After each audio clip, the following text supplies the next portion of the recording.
the Football Pod on Off the Ball in partnership with AIB, proud sponsors of the Football, Hurling and Camogie All-Ireland Club Championships. Hashtag the toughest. Hello there, and you're very welcome along to the latest episode of Football Pod. I've got Paddy Andrews with me. Hey, Paddy. Evening, Tommy. We're down a man. We're down a man. It's just me and you this week, buddy. No James O'Donoghue. He's over in Dubrovnik with a big Killarney crew for a wedding of good friends of himself and Christina's. Big Billy Maguire is there too. Do you remember Billy looking after us? I've seen a couple of photos across different social media channels. It looks like a right good time. But listen, we give it the week off. Tommy, me and you will hold for it. It's not the first time. Exactly. They were gone there for the week, so we might get James back for our members episode later this week. So we'll hold fire for his keen insights on the weekend's football. I'm sure he saw it all. Apparently there was a big screen. He was watching GA go religiously at that wedding. I heard there was a big screen at the wedding, so I'm looking forward to hearing what he has to say. Okay, Paddy, this was a fairly significant weekend. On one hand, we got some exceptional results that probably skewed the thoughts of a lot of people. On the other hand, the attendances across the country were again a little bit low, and the conversation is definitely circling around about this structure that we have at the minute, whether or not it's working. We were both travelling the country at some of these games too, and they weren't great, the ones we were at. Over a quick review of the weekend, not a great weekend for the contenders, I would say. Obviously, with Donegal's surprise result in Portrush on Saturday, and then Derry have continued their implosion yesterday at home to Armagh. And there are two teams who obviously there's been a lot of talk about both these teams so far in the championship. A bad day at the office, spoke to those guys. Attendances, I was in Breffley Park on Saturday night, beautiful weather. And then I was in Navan yesterday watching your boys, Tommy. Another beautiful day. But look, it was bank holiday weekend. Weather was good. I'm sure people were doing lots of things. There's so many games. One of the most interesting things I see, we were doing the Mayo Roscommon game. It's the third time they've played this year, and that was the lowest attendance. The National League game and the Connacht Championship game really doubled the attendance that was in the Hyde on Saturday, which was a surprise for what was such a big game for Roscommon in the context of their season. So the structure is not great. You know, we had this conversation last year, Tommy, where this is a slow burner. This is a slow burn. Even the atmosphere of the people who are at the games, it's just, there's no real jeopardy. I was in Navan yesterday. It was great to be in Navan. I hadn't been there in a number of years for a game. Bumped into some Meath football royalty, which was great. Oh, yeah? Yeah, I did. Who'd you bump into? Sean Boylan, Jerry McEntee, Seamus Kenny, Conor O'Donoghue. Big listeners of the pod, I'm sure. But just great to be there. Beautiful weather, as I said. There was a bit of decent Meath crowd there. There wasn't a big Kerry crowd there at all. In the hope of some sort of performance in that game, was just it wasn't a good game at all. I'm sure we'll talk about it at length. But the attendance is an issue because there's so many games. There's no real jeopardy in them still. Like Derry, for example, have had 3 massive defeats, and they're still in this thing. They're still in this thing. And I think that the crowd sense that maybe the players, maybe that seeps down onto the pitch as well. But you remember this time last season, it was the third group game, essentially where it's knockout from now on. You know, you have Armagh playing Galway to see who tops that group. You'll have Meath and Monaghan, which is pretty much straight knockout. The same. Donegal and Clare, and Donegal top the group. Cork and Tyrone is a decent game. So there are decent games to come in the final round of matches, but it's taken us 6 weeks, really, over the last 6 weeks to get there. Yeah, I know. It's frustrating because I think back when this was voted in, there's an element of this that I think part of the reason it was voted in was that it wasn't as radical as the other option on the table, which is Proposal B. I just hope that people don't forget that there could be a better structure, that we don't have to go back to what it was, that there could be a good structure, but it just doesn't feel right yet. You know, I like the sound of it, Tommy, at the start, but for example for maybe the weaker counties, that they get more games in the championship, and you get these games in provincial venues. So just for example, recency bias. Yesterday in Navan Mm. was the ideal reason why I was on board with this. That for me, a team has been struggling, that they get exposure to playing top level games. They get one of the big dogs in Kerry coming to town. That should be everything that's good about this proposal on paper. Mm-hmm. That Meath, instead of losing the Dublin in the Leinster semi-final 2 months ago, their season's over essentially. They still have 3 games in the groups, that possibly 4 if they can beat Monaghan, and they get a marquee game in Port Talton. And I was there yesterday, and it was a terrible match. Meath got hammered. I struggle to see any benefit for the Meath players, and Colin O'Rourke, very resigned figure after the game, and even the Meath supporters. Someone who was talking to, a resignation before the match even started. So there was no jeopardy in the game. There was no buzz with the crowd there, because Meath weren't going that well. On paper 2 years ago, this comes in and go Kerry and Navan on a Saturday night. There'd be 20,000 there. That hasn't transpired. And No. that's happened. There's been numerous, like Breffni Park with Cavan and the Dubs on Saturday night as well. Same story. No sense of jeopardy in the game. Do Cavan take any benefit from getting a hiding like that? And it kind of shows. It always shows in the crowd. People vote with their feet. If they don't fancy this, they won't go. And that's, in most cases, that's what's happening, with the exception of, I was at Donegal last weekend for Donegal Tyrone, which was a full house, which was brilliant, which was class, but we're just not seeing anywhere near enough of that so far in this championship. Yeah, I'd say in the off season we'll be going back to this and looking at it again. But I think so. in saying that, next weekend every game has something on the line, so it 2 is weeks. going to be fun. 2 weeks. 2 weeks. You're right. Next weekend we have the Tailteann Cup preliminary quarterfinals. In 2 weeks' time we have round 3 of the All Ireland series. Let's just rattle through the results before we get to the game, really, of the weekend in a lot of ways. Monaghan 210, Louth 210. This was an interesting game. We'll come back to this in Clonus. There was actually 11,300 of this. There was a decent tense of this one. Then we had Westmeath falling just short to Galway, 11 points to Galway's 112. Shane Walsh scored a goal on the intercept. He intercepted a Ray Caolan pass. Did you see this goal? A lovely little dummy before he... Yeah, it's the kind of, is he panicking here? Is he hesitating? Nah. Is he taking too much out of it? But a class finish. How many of these breakaway goals are we seeing this season? It's ridiculous. It's unbelievable. We must clock them up how many there were, because there was an awful amount of them at the weekend. Armagh could have had 10 themselves yesterday. They could have had 7, yeah. You mentioned that Meath game, 9 points to Kerry's 218. It was definitely a late flurry from Kerry, but Meath never really got in touch. Their shooting in the first half really let them down. They set up with, I think, 12, maybe, no, it was 10 recognised defenders. 10 recognised defenders. Like, so, yeah. Tyrone 315, Clare 10. 10 minutes going this game, Clare could have brought it back to a one-score game, but Tyrone powered away in the final quarter. A bit of a trend from the weekend. And then on Saturday, we had Cavan 13 points, Dublin 517. I think the goal straight after halftime from Killian McGinnis, who impressed. I want to ask you about him a little later. Summed it up. That kind of blew Cavan away. Yeah, and then I was in the Hyde for Roscommon 115, Mayo 214. A funny game, which we'll discuss. It wasn't great. It was tight. Like, it was you never felt they were going to lose it, even though Roscommon kind of kept in touch in the first half. Poor enough game, I thought, I have to say, for both teams. But look, Mayo 2 from 2, they're happy enough. Yeah, they play the Dubs in a couple of weeks. Definitely. Again, it goes down to the last game, but Mayo impressed me on how they attacked Conor Carroll's kick out. Yes, that was very good. Which they're decent at, to be fair to them.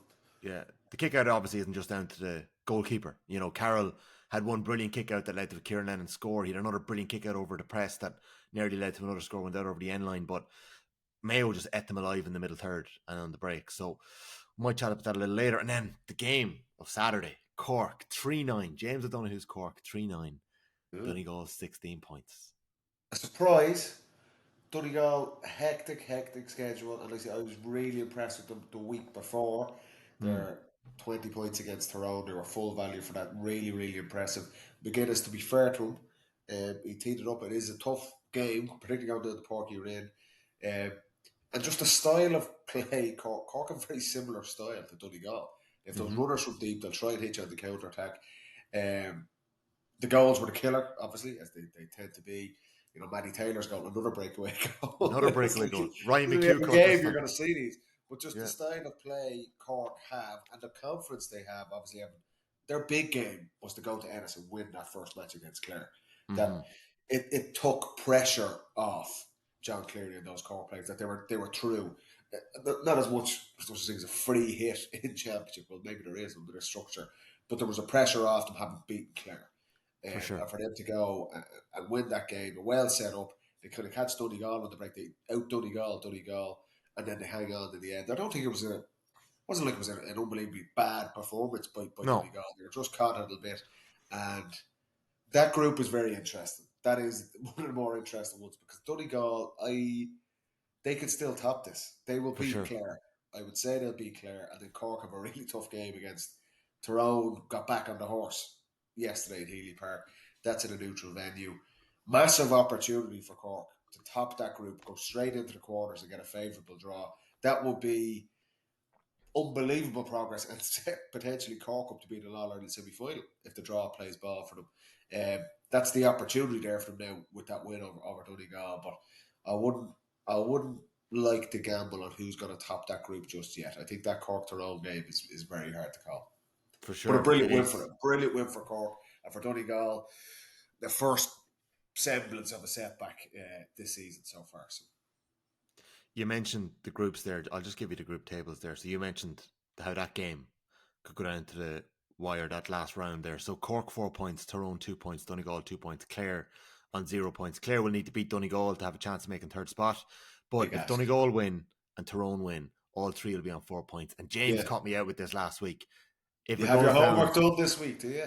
I do, Paddy. If all three are on the same amount of points, it'll go down to score difference. And at the minute, it's Cork plus 4, it's Tyrone plus 7, and it's Donegal plus 5. So it's tight. So but it all depends. Have that. You fancy Donegal to win rather convincingly against Clare. No disrespect to Clare, but they seem to be the struggling team in that group, as we kind of teed up that they might be. Yeah, well, Clare definitely have been competitive, but you're right. Donegal will back themselves in that one. And then it's all down to the Tyrone and Cork games. So those games are going to be on the same time. We don't know where. They're going to be neutral venues. We'll know that tomorrow. So if you're listening on Tuesday... Tomorrow, isn't it? Yeah. The CCCC should let us know tomorrow.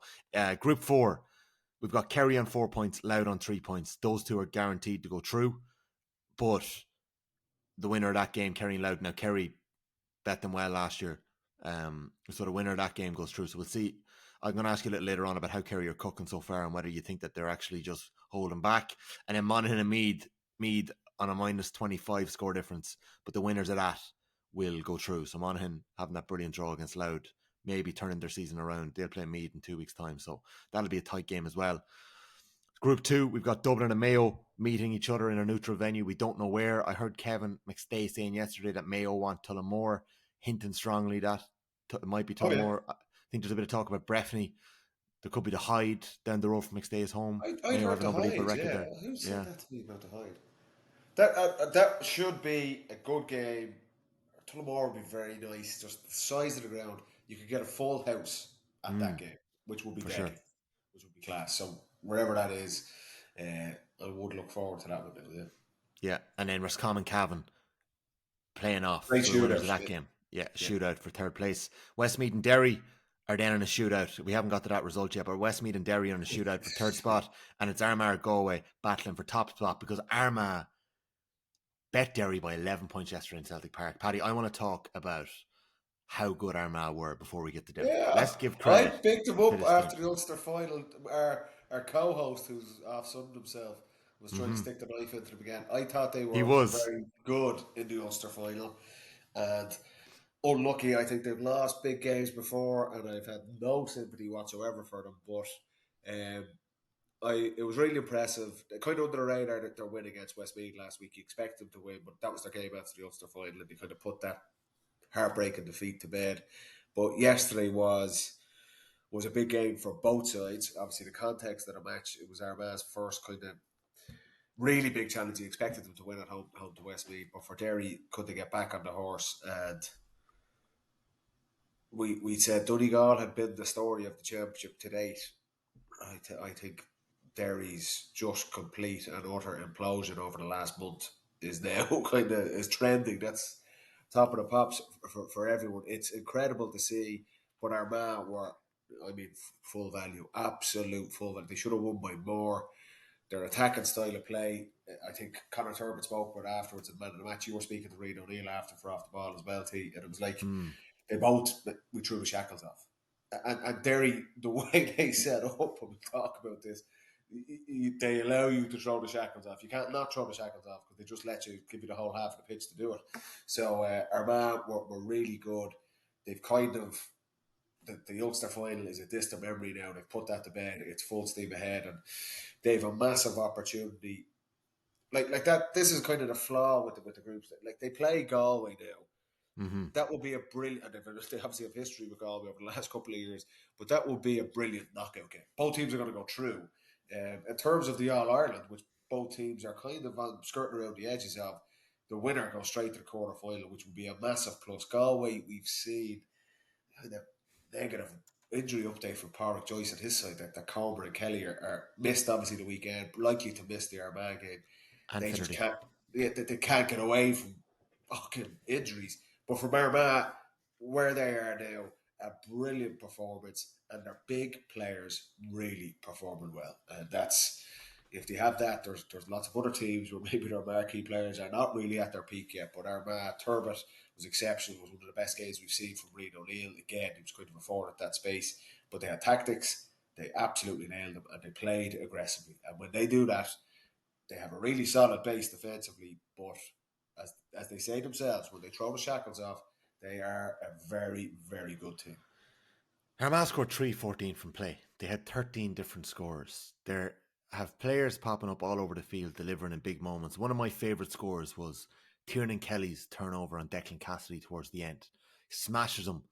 It was like a shoulder hit. The ball spills out. Armagh break at pace. I think it was Oisin O'Neill who finished it off in the end, coming off the bench. They've had a great bench, to be fair, in tell you, 3 or 4 Paddy, games. looking at the bench, looking at the bench yesterday, and I asked Killian McGinnis about it afterwards. How do you keep a squad happy? And you would have seen it yourself, when you're give me minutes, man. Put me in, coach. Yeah, exactly. I can't remember his answer. I think he said a sparkling personality. That's how he's been able to do it, his sparkling personality. So, there's a bit of something there, and obviously it's that wider belief within the group that they can actually go and do something despite all the doubts. Like, there's no other reason why so many experienced players would be happy beating the A team as the B team in training during the week, because the B team, according to Oisin O'Neill, haven't lost to the A team in a month. Yeah, it's always a good sign, to be fair. I think in terms of a positive for the Structures that there's so many games that guys get minutes and they'll need to. And if Armagh are going to go all the way, they could conceivably have 4 or 5 more matches left in the championship. So you need that squad depth. But to be fair, they've got impact off the bench. When Killian McGinnis looks around and the games are in the melting pot, and most, with the exception of yesterday, because it was so straightforward, most of their games have been gone down to the wire. Maybe the Ulster quarter final against Fermanagh aside, that you have to look for impact, and they are getting it off the bench. But the big plus for them is you kind of questioned. They've had such heartbreaking defeats over the last 3 or 4 seasons. What impact would the latest defeat in that Ulster final against Donegal and penalties have? Would that blunt them in any way? Would it blunt the energy? And you looked at 2 teams there yesterday in Centre Park. One was playing at an unbelievably high level of intensity, hunger, edge, impact off the bench, and on the other side you have a team which is just on the floor, absolutely on the floor. So for Armagh, a brilliant win for them, a statement win for them. They go into that Galway game. I say there's nothing riding on it, that both teams are already through. They're going to progress, but top spot and being straight to the quarters with a better draw in terms of the All Ireland. If you're genuinely going to go and win that thing, it's such a massive advantage, and that's what's on the line. Galway with their injury struggles, but they're still ticking along very nicely. Park Joyce be happy with their results down at Cusack Park. But for Armagh yesterday, style of play, they showed, and we've said it all along, that's why we were getting pissed off with them so much, that you have players that can kill teams. And when they went after it yesterday, it was beautiful to watch. Like I say, they were absolutely allowed to do so, which was just crazy to watch at times yesterday. But brilliant from Armagh. I thought Ben Creeley in the middle third summed them up as well. And Niall Grimley, who's in for his first championship start in 2 years. Massive midfield. Yeah, Ably assisted by Rian O'Neill. Absolutely, but they forced Lynch to go long at times, and it was a similar trend in the Mayo But Derry will have responded. enough to go long, Tommy. That's the thing. Usually, Yeah. but I It was happens tracking. now. I was tracking the kickouts yesterday during the game, and the 5 times that Lynch was forced to go long, Armagh won. Yeah. And the And five they times wiped them. Armagh went long, and they only lost 2, and the 2 of them were in the second half. They went long 6 times. They won 4 and lost 2 in the second half that were breaks. But they ate them alive in that middle third, and it was huge. Mentioned the spread of scores. The fact that they went for broke, they went for goal. They had a couple of sloppy goal chances that they missed, but Yeah, Rian they O'Neill did. said he was never passing it when he was through goal after butchering the first one. So Exactly. Passing it off to the cornerback to flap at the thing. Really exactly. back yourself, man. Pull the trigger. Right. Let's turn to Derry, because I think everyone's scratching their head from the team that we watched in the Division 1 league final, putting it up to Dublin on March 31st, to the team that we saw at the weekend. 8 weeks ago. And it wasn't the same as the Donegal game. There was different mistakes this time, but there was a sloppiness about their passing that didn't make sense. This is a quality team with very good players, and their structure, their setup, everything just felt wrong, Paddy. Yeah, it's like I say, 8 weeks ago, rightly so, they're being spoken about as All-Ireland contenders, deserving National League champions, going for 3 Ulster titles in a row, and all the boxes that we spoke about being ticked along the way, they were doing that. Really caught out against Donegal, obviously, and then in 4 weeks off to kind of go away, lick their wounds and try and rectify this. I have spoken at length about being a big fan of what they do and the individual quality they have, the players they have, the style of play they had adopted, that they were far more aggressive. We'll talk about this, but they were playing on the front foot. They were backing themselves. They were brave in their play, and you felt this was the summer for these guys. If they're going to do it, there was the opportunity. And what has happened with them over the last basically 8 weeks since they won that National League final is incredible to watch. It's yesterday, it was unbelievable to see what was happening. It's the Derry play. If you analogy, like if you watch a soccer cup final, and the team was a goal down in the 93rd minute, they send the keeper up, and you see a breakaway goal, and it's such an anomaly. It's crazy to watch. Derry play like that from the first minute on every single play. If they turn the ball over, you're in on goal. And I have spoken at length, Taffy, about this over. So what's this? Our 4th season of the show. To win the biggest prize, you have to be aggressive, you have to be brave, you have to take risks, but not to the complete and utter detriment of any semblance of a defensive structure. And Derry do that on every single play. It is crazy to watch. The high behind footage of the goals, and not even the goals, the misses from Armagh. And it was clear, Armagh go long in the kickers, and you could see anytime they won it, they weren't even looking. It was just swing the leg at it, get it up the pitch, because Derry are wide open. That's one thing is structure. That is crazy risk to take. And the second thing, which was very evident against Donegal, less so against Galway, because they obviously sent it off, kind of covered it up a bit. But absolutely yesterday, their energy and their attitude to get back, and that's not Mickey Hart or structure. That is just a team that is, whatever has gone on, energy wise, they are just flat. The confidence just seems to be completely wiped out of them. And we said it being the top team, or one of the top teams, there's a target on their back, and trying to deal with the being targeted, trying to deal tactically, physically, emotionally, which we've seen again. Lots of glimpses yesterday of just losing the head, but also just resilience. If you're going to win the All Ireland, it ain't easy. There's going to be periods in games or multiple games where you're under pressure and you need to pull in and just get through that period. And Derry are just crumbling in that. Look at the energy in the second half. Poor O'Connor McCluskey is running back and he's a 5-on-1. It just looks crazy. Well, How is that happening? Not for the just Turbo, once. Every single play. That for the is the Turbo danger. goal, it's Rogers who gives away the hand pass. But is Rogers the one? Rogers is the one who gets goal side between Turbot and Lynch. Even though it's not enough, but he's the only Derry defender back there for the Turbot goal. Crazy. And he's the man who gave it away in his 45. Can you just try and tell me what they're trying to do there?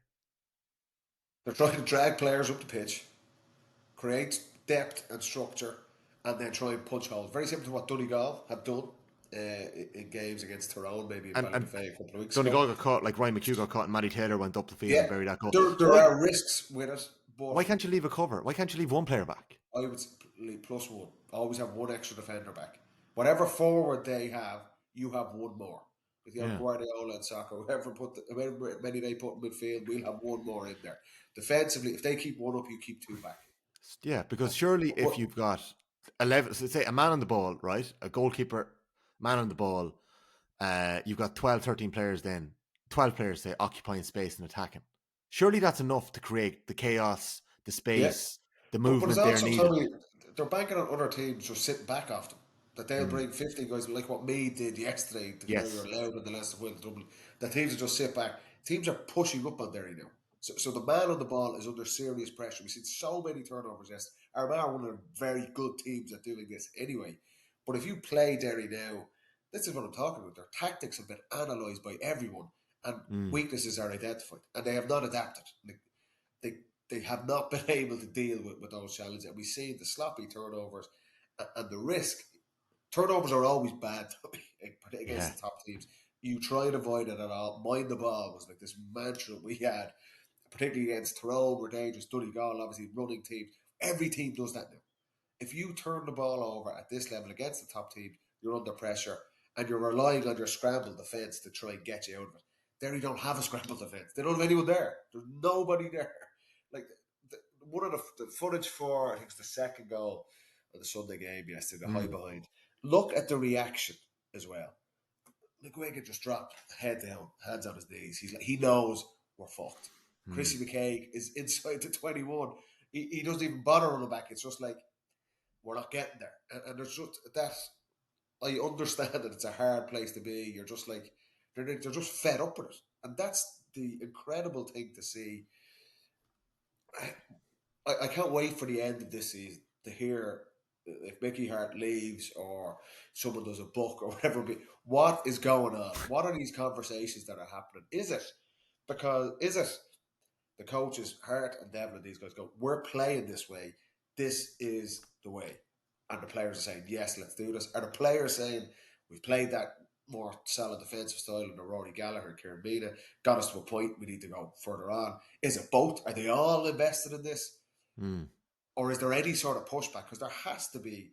We're talking about clear the air meetings. Derry must have had 3 or 4 of these at this stage over the last month.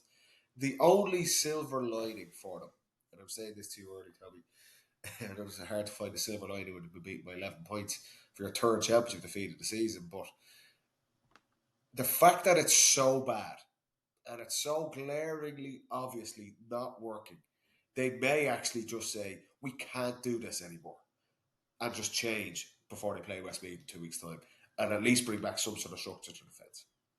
Okay. And like I say, they have really good players still. Those players are not playing particularly well, and that strikes. There's something not right there in terms of the confidence, the energy. Can I make a point about that, right? Yep. Because Carol Kane was covering the game yesterday for the Irish News, and he's written a really good piece about in Derry's 3 championship games, they've conceded 942, 934 from open play. He's trying to make sense of it all like we are today. Yeah. But on the field yesterday, so Derry had a decent start to the second half. They scored 3 on the spin. They turn Armagh over and have another attack. So it could have been 4 on the spin. Emma Bradley is whipped off after 42 minutes. Yeah. And when he's whipped off, Conor Glass stands with his hands out, looking at the sideline in disbelief. And Carr was writing about this in his piece. McFall comes in. McFall had obviously picked up an injury in the build-up to the game, so couldn't start. McFall comes in, gets a yellow, and then a black. He's sent off 16 minutes later. But that reaction, first of all, of a player going like, what's happening here? Yeah, we spoke about this last week, yeah. And then secondly, afterwards, like I put it to Mickey Hart in the chat afterwards, is there a discipline problem here? That's 2 red cards in 2 games. And Mickey chose to look at the reaction, the attention McFall got when he entered the field of play. Kieran McFall has been getting that attention in most games. And I think he's probably seen as a player that may potentially react. So opposition teams look like they're targeting him. That game yesterday, Paddy, like a lot of championship games, there was a lot going on off the ball in loads of different areas. I know Conor Mackin's boot hitting Conor Glass's head. There's a slow-mo version of that going around. That was missed by the officials at the time. That happened early in the game. Rian O'Neill and one of the Derry players. I think it was Rogers got booked about 8 minutes in for wrestling at one stage. There was loads of this stuff going on. I was surprised that Hart took that approach when defending Killian McFall, because surely that's something that's par for the course in any physical sport. Par for the course. Players, forwards particularly, get attention. That is always the way. I said this at length about last week, dealing with that. Staying in control, emotional control. Keep your head. There's going to be times you're under pressure, individually or as a team. The opposition are trying to make you lose your focus. Teams used to laugh us out the fucking gate, Tommy. Roll their eyes when we would say, stick to the process. Stay in control. It is true. It's genuine. I'm not bullshitting you. We worked relentlessly on this because it's not natural. If you're Ciarán McFall and it's just a normal, you're walking down the street and someone is giving you lip and someone's barging into you, you will react. Like, that's a rational response to that. At elite level sport, Gaelic football at this level, you need to be able to deal with it. This is not some revelation that we've seen for the first time. Every single championship game this happens, and you need to be able to deal with it. And Derry, and McFall is the example yesterday, there were numerous other examples, are not dealing with this at all. Are you telling me those players weren't getting shit when they were playing for Glen to win the All-Ireland or through the National League? I've seen Derry 3 times live in the National League. There was lots of that stuff going on, but they weren't reacting like they are now. The frustration has set in. Teams, and you know what? I tell you, every single game, how many games they've left in this championship, teams are going to focus on it even more because they are getting a reaction. And Derry are not dealing with it. And Mickey Hart knows this. Jesus Christ, he's one of the best coaches in the history of Gaelic football. He's managed teams, unbelievably successful teams. His teams have been very good at doing this themselves. This, for him to come out, that's clutching at straws, saying, did you see the attention Ciarán McFall got? Of course you fucking did. That's normal. But these reactions, it's just another symptom of a team that is just not in sync. They are not focused. They are not in control of their emotions at any stage since that league final. And I'm waiting on them. We speak every week. We're talking about them. They're going to come because I believe they're unbelievable players. They have the quality, yeah. But they are just... Tactics is one thing. Their mentality is the other thing. And you have to say at this point, that performance yesterday, I think it's gone for them. I do. I think they'll beat Westmeath. You don't know. There's no guarantees at this stage. It depends how bad it is in the camp, and nobody's going to know that. That's why I can't wait to hear at the end of the season what has happened here. But in terms of, they just look so far gone. It's very difficult to see them wrestling it back to... Yeah, I was surprised at how bad it was yesterday. Yeah. If they do manage to turn it around this season, it'll still make a great book because it'll be one of the great stories. You know, like 3 championship defeats, and the manner of them as well, Tommy. It's the manner of them. I have to say, the Galway game for the first quarter, I thought they were moving well. I liked what I was seeing again from them. The McGinnis thing does skew it, and then the game was gone for them. They probably did all right to keep it to that point. And thought, okay, there's positives there. They started well. They started well against yesterday, but the second that kick out went long and Grimley broke it to Connerty and he rattled the underside of the bar. Would have been a beautiful goal for Connerty. But it would have been gorgeous. But the game changed after that. Yeah. The feeling around the place was like, it's happening again. They know they're vulnerable. That's what I'm like. The fact that it's so bad, Tommy, it's like, do they sit down and say, right, scrap that? It depends how stubborn Mickey Hart or the players are. We don't know the dynamics there, but the fact that it's so bad and so obvious, do they go back to maybe their style 18 months ago just to steady the ship for a couple of games and maybe get them into an All-Ireland quarter-final? Because the reality, if they play, say they beat Westmeath, someone draws them in a preliminary quarter-final, still not a team you want to play. If they play like they did yesterday with that style and the kind of, I hate saying this, but attitude of the players, yeah, of course, everyone's got a fancy playing them. But like I say, just 8 weeks ago, they were showing how good a team they are and how good their individual players are. And we just haven't seen any. The whole thing is just falling off a cliff. It's incredible. It is unbelievable. It's remarkable. Okay. After the game, I caught up with Oisin and Rian O'Neill. I actually dropped Oisin a message before the game. One of their club mates, Caolan Finnegan, is going through the battle of his life at the minute. Check out Care for Caolan if you can. They need to raise a lot of money to help him. It's a health battle that he's going through. He got an awful diagnosis at the age of 20 last August, and the community in Crossmaglen are doing everything they can to raise money in the community around the country. It was the Derry supporters yesterday that helped organise a fundraiser for him, and I've seen clubs and counties all around the place do it. So if you can check it out, share it, support it in any way, do. I asked Rian and Oisin to have a chat about it after the game. Here's what they had to say. A teammate of yours, a clubmate of yours in Crossmaglen, Caolan Finnegan, is going through an awful tough time at the minute. Oisin, you might just talk to us about what Care for Caolan is. The GoFundMe page has been set up to try and help him. Yeah, Caolan's a teammate of ours.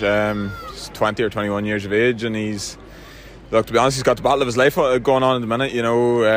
He's a super young fella with a tremendous family who are steeped in Crossmaglen, and his brothers, would have played, and his mother and father are big Crossmaglen people, and unfortunately at the minute, like he needs treatment for the battle he's in Germany, and the community in Crossmaglen and Armagh have been unbelievable so far, and we've raised so much money that he's been able to get his first bout of treatment. He actually came back into the country over the weekend, but he needs more, and we probably need this campaign to go a wee bit wider to the rest of Ireland and further afield. So the GoFundMe page is Care for Caolan, and if anyone is in a position to donate, however little it is, we'd really, really appreciate it.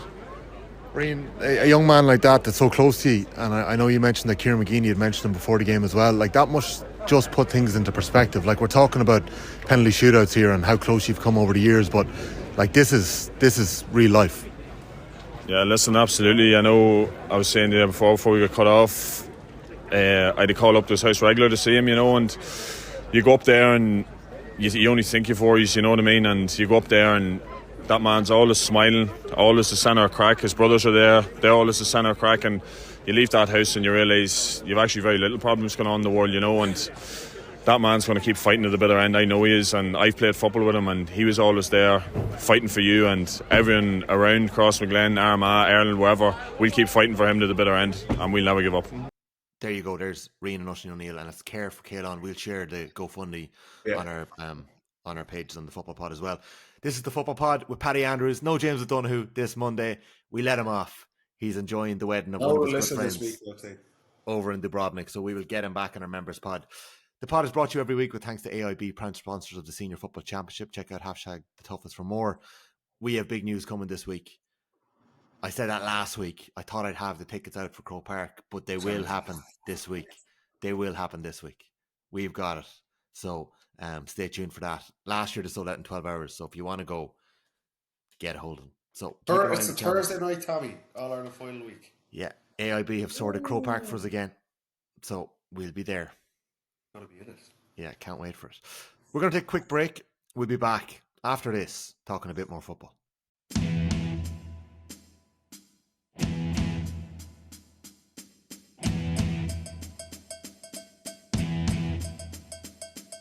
All right, you're very welcome back to the Football Pod with Paddy Andrews.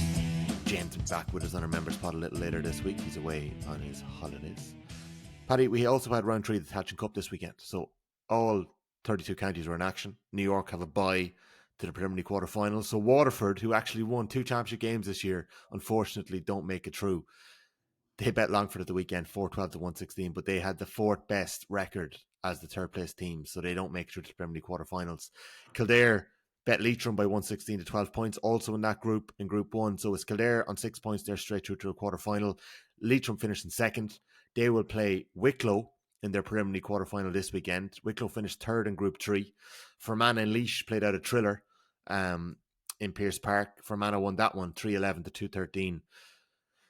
Laois missed the late chance late on. They possibly could have worked a goal that would have sent them through on top, but they lost that one. So it's Fermanagh in 1st place, straight through to the quarterfinals. Laois in 2nd, Wicklow in 3rd. So Fermanagh straight through to the quarterfinals. Carlow finished bottom of that group at 1 point. In Group 2, Sligo topped the group, a 20 points apiece draw with Antrim. Classic. But they had a better scoring difference, so they topped the group. Antrim in 2nd. Tipperary, a late dramatic goal somehow getting over the line against Wexford, 3-5 to 12 points. They're into the Premier League quarterfinals as well. So there's that. They're the tables from GA League Tables, who are a great resource on Twitter every week. And just to give you the fixtures this weekend, we've got Leitrim Wicklow, Glennon Brothers Pierce Park, 7 o'clock, live in GA Go on Saturday. Limerick Tipperaries and Rathkeil at 4 o'clock. On Sunday, we've got Antrim London in Corrigan Park and Laois New York in O'Moore Park at 12:30 on GA Go. So it's also the provincial final weekend in the hurling. So it's the Leinster final on Saturday. The Dubs are there, Paddy. And on Sunday, baby. we've got Limerick Clare in Semple Stadium. So I'll be covering that with Tommy Walsh. I'm looking forward to that one. You were at it. Yeah. So that'll be good. You were at Kerry Meath as well. I don't want to linger too much on Meath here, but I want to know about. You're also at Dublin-Kerry. So I want to know. Tough weekend, Tommy. Tough weekend. Where are both of these teams? So where are Kerry at the minute? Because Brino Bjoglik shot the lights out. Tom Sullivan in the first half. David Clifford gets his goals. I think they're Kerry's first goals. First goal to championship, yeah. Yeah, so give us your view on where Kerry are at right now. I didn't think Kerry were great yesterday at all. I thought it was an absolutely diabolical match. Really was. I can't overstate that enough. But that's made, obviously, the 4 changes before the game. They set up quite defensively. Conceded Shane Ryan's kickouts and just got 15 bodies back into their own half, or into their own 45. And I have to say, and this was kind of conversation with me, I didn't think Colmore could have done a whole pile else with that. The gap is, I know Mayo are in Division 2 and Kerry Division 1 team, but the gap is huge between these teams. And Meath could have won like the bravery awards by going, we play 15 on 15, and they'd have lost that match by 50 points. You know, so in terms of the style of play, it was containment. They did frustrate Kerry. Kerry were playing into a breeze in the first half as well, so it was difficult for them to break it down. You mentioned like Bugly scores, I think 3 points from play. Tom Sullivan again with a couple of points. Tony Brosnan was good again. They were all good because they were all playing out the pitch where the space was. Yes. So they had unopposed possessions. They're all good on the ball. So they were the standout guys. It was a very difficult day for David Clifford inside. Paddy Clifford, Shawnee Shea, Paul Geedy, all the kind of marquee guys were playing inside, and the 15 guys in front. So it's difficult to find space. It was never a day for them. Was there a man marker on David Clifford, or were they just Caolan was on Clifford. You know how highly we rate Caolan, and he did a really good job yesterday. Clifford again was, I know he gets the 2 goals. He's probably a little bit off himself as well. So, like Kerry had 12 wides yesterday. They were lethargic enough in their play. Jack O'Connor spoke to us after the game, kind of saying maybe there was a bit of complacency, kind of saying that they knew they were going to win the game. And to be honest, I can understand Kerry's position yesterday, because there was no way they were going to lose that match. Under no circumstance whatsoever could they have lost that game to Meath, and it kind of showed in how they played, which wasn't great at all. But I've played in games like that as well, Tommy. When the gap is so big, Meath were kind of set up defensively. When they had the ball, Meath were I was surprised at how poor they were on the ball. I have to say, I thought technically they 12 wides themselves. There was shot selection wasn't good in the first half. Yeah, shot selection. That's one of them. I thought their handling, their kick passing game, just the skill gap was massive. I was surprised, whatever about kind of experience and the physicality or aerobic capacity that Kerry would have in terms of years built up to that Meath team. I thought that the skills should the skill gap, now the physicality is one thing, and that's very hard, and that's nothing but hard yards. Can the skill gap be closed a little quicker? Depends what these players are doing with their individual time. It depends what they have been doing for years. You know, you would assume if you're playing senior inter-county football, you're pretty competent technically. I didn't see the whole point of that from Meath yesterday. That was probably the surprising thing. Look, I don't want to go on and beat down on Meath. They're out of their depth playing Kerry, and maybe lots of teams around the country will be in that bracket as well, playing against a team like Kerry. But it was a tough day for them. Colin O'Rourke, like I said, he spoke afterwards, resigned. What could he say, really? It's a long process for the Royals to get back. They have a little bit of under-8 success Can we get 3 or 4 or 5 or 6 of those guys to come through? Can they continue that conveyor belt and get other teams winning? Leinster under 17s and Leinster under 20s and competing at an All Ireland stage. But that takes loads and loads of time. And it hadn't been happening for years indeed anyway. So the fact that's kind of stage one. And the challenge for Colin O'Rourke or whoever it may be, or for me, GAA, is we want success. People watch sport, they want success yesterday. They don't want to wait. And that kind of patience, it's tough. Tough for them. Yesterday was stark. They're not going anywhere in a hurry.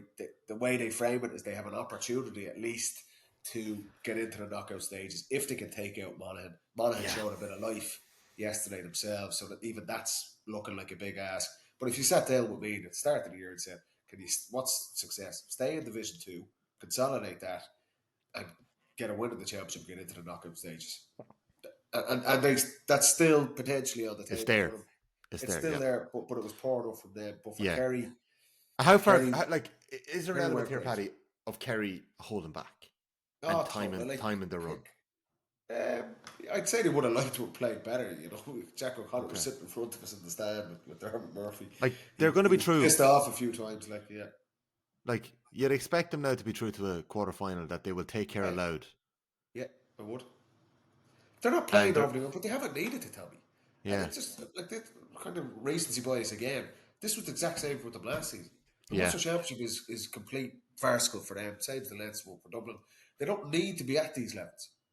It was another Division 2 team they were playing yesterday. I can see, I have sympathy for players who've played in games like this where you know you're going to win. The opposition is so far below you. Your game nearly gets dragged down to that level. You can see Kerry didn't score for the first 13 minutes of the second half yesterday. So sloppy on the ball, which is something you never really assume with them. Kick passing balls over the sideline, bad wides. Even Clifford, showed he's human at this. So there's just a sense. I said this afterwards. If you're Jack O'Connor and Kerry, I would just park that game. Just complete. There's nothing to be taken from that. Focus on Louth. It'll be a much greater step up, and then move into the knockout stages. Kerry weren't great last year at this stage either, and they got to the All-Ireland quarterfinals and they put on an absolute show against Tyrone and annihilate them. So they weren't good yesterday. It was a terrible match. Their basic skills, which is so shocking when you see Kerry being poor at the fundamentals, but I think it's just an aberration yesterday. They haven't been great in the championship, but they haven't needed to be. They'll move up through the gears. They'll get better. Okay, hopefully next time you're in Navan, it's a better game. I did enjoy it then, I have to say. On the flip side, last year's reigning All-Ireland champions have posted 319, 322, 119 in the Leinster final, 219 against Roscommon, and 517 yesterday against Cavan. Paddy Small, Darren Newcombe, Killian McGinnis were all drafted in late to start this game for the Dubs. Theo Clancy, Jack McCaffrey, Greg McEnany, Colin Baskell and Rourke Nadell come off the bench. How are Dublin cooking at the minute? Is it the fact that they just haven't been challenged? Or are they in a really, really, really good place? No, they're getting better. Saturday night was good. Again, first quarter wasn't great. Again, they haven't put together a 70-minute performance. But exactly what we said about Kerry, they haven't needed to. They haven't in any stage needed to. I thought the one area I'd look at and hope they will improve, and I'm sure they will, that first half against Roscommon the previous week, they were not to the extent of Derry, but Dublin are really attacking. They play on the front foot. They'll give teams opportunities. There will be space against Dublin because they push up so high. You see the joy they get out of it. Poor Lee Brady and goal didn't know where to look on his kickouts, and Dublin just dismantled that. That's because they've loads of bodies up the pitch. But it does leave them susceptible to really quick transitions. And to be fair, that first quarter, Cavan without Paddy Lynch weren't able to capitalise on it, but they got. Washington Brady was lively, caused Merchant some bother, did he? Yeah, okay, but it was a clear tactic in that first quarter from Cavan. We were pitch side, you could hear them roaring it in. If they got the ball, launch the ball inside because there's space there. Yeah. And they got themselves into good positions. They had a couple of bad wides, but better teams, which Dublin will face starting in 2 weeks' time against Mayo, will be able to capitalise on that. There seems like a little bit too much space in front of that Dublin full back line if the ball is transitioned really quick. They'll notice, They probably will tweak this, maybe if they're playing the likes of a Kerry or Derry, or maybe even against Mayo in a couple of weeks' time, because they've Ryan O'Donoghue and Killian O'Connor, Tommy Conroy, and these guys.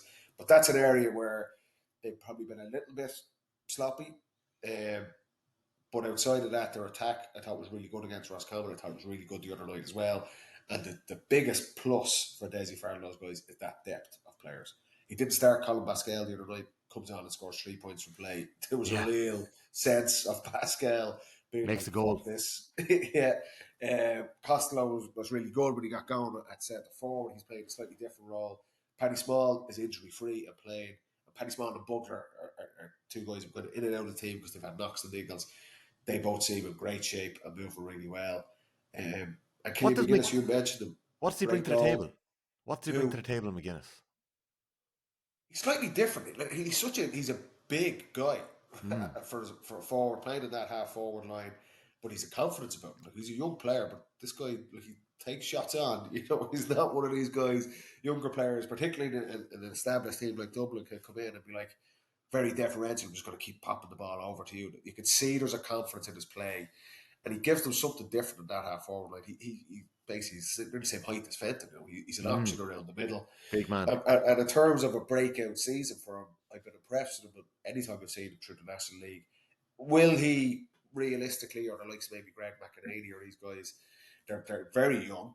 And they're getting exposure in a nice environment because Dublin are dominant in these games. Will they play, maybe against Mayo or all on the quarterfinal semis? We don't know, but they're giving themselves every opportunity.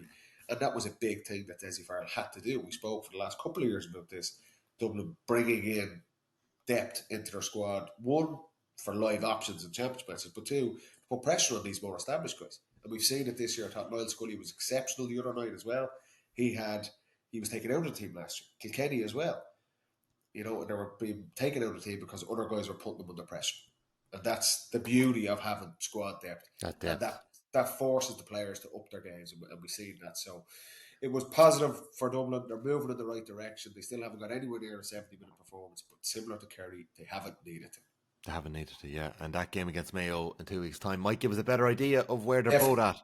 Yeah, the Mayo thing, we're not going to linger too long in this game. We'll be talking a lot about Mayo in the build-up to the Dublin game, but one of the things, there's two things, right? So we mentioned the kick out. So they forced Roscommon to go long. Mayo won half of them in the first half. They got 5 points from that overall off the long kick out. The other thing was Tommy Conroy comes into the attack in the second half when the game has changed. And he, in my opinion, transformed the attack. He brought an energy, a pace, took the focus off Ryan O'Donoghue. All right. I just think it changed it. I thought Conroy. Well, he offers something very different to the dynamic. But Killian can he do that from the start, Paddy? Like, well, he has been started. But we're not seeing it. We're not seeing it being produced. Like, is it now that Tommy Conroy for the rest of the championship is going to be in that role? Because I don't think Mayo can afford that. This is the $1 million question for McStay. I'm not sure he knows himself. I don't think he'd probably be any wiser after Saturday. He went with the story beforehand was he went with Killian O'Connor and Aidan O'Shea and took Tommy Conroy out.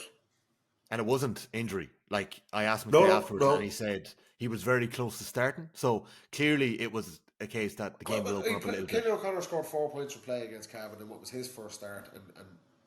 And I think McStay was kind of alluding to before the match, he spoke to us that Killian O'Connor might have had injuries or knocks, but he was coming on in all the games. So that kind of, I don't know if he really bought that. But Killian went out, played against Cavan, played really well. I'd always play him in Mayo's forward line because of his quality. Now, he probably wasn't great on Saturday. So that's, I'd say McStay and definitely Killian O'Connor would have loved to have gone out and he scored 5 or 6 points. And then he still looks a touch. Like, movement is so important.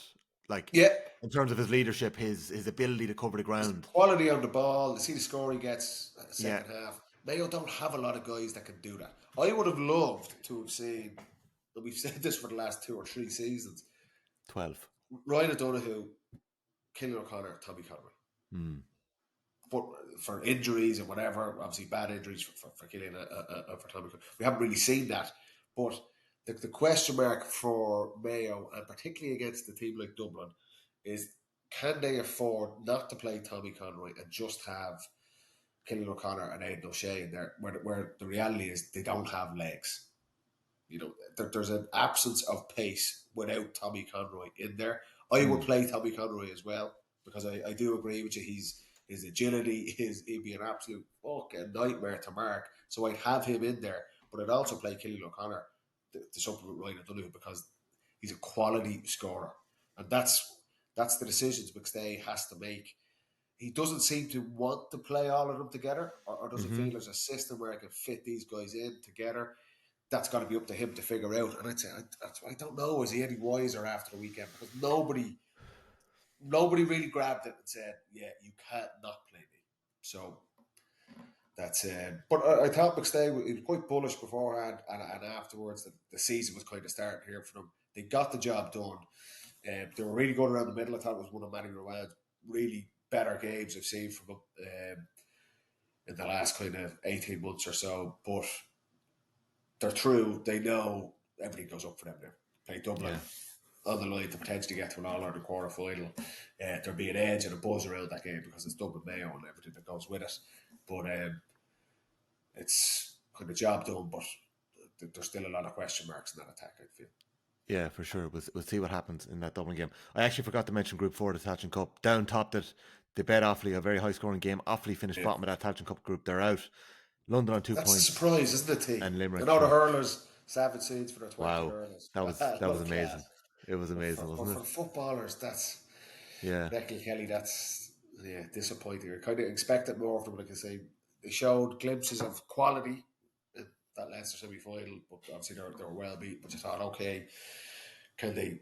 That's the type of team with the age profile that the Tailteann Cup and a run of that would be really beneficial to. But it's just, Jesus, obviously starting with that bad defeat to London the first day, it just seemed like they were never really in that at all. So that's a bit of a setback, Yeah.